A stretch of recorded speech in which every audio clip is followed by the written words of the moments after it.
Hello everyone, দিনটা ছিল বিজয়া দশমী। তোমাদের সকলকে জানাই শুভ বিজয়া।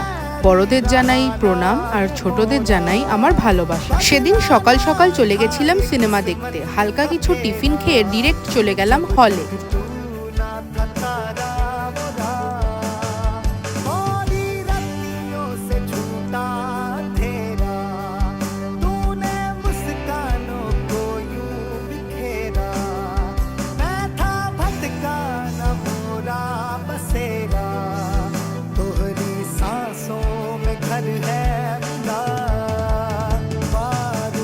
আশা করছি তোমরা সবাই বুঝতে পেরেছো আমরা কি সিনেমা দেখতে গেছিলাম। তারপর ওখান থেকে লাঞ্চ সেরে রওনা দিলাম বাড়ির উদ্দেশ্যে।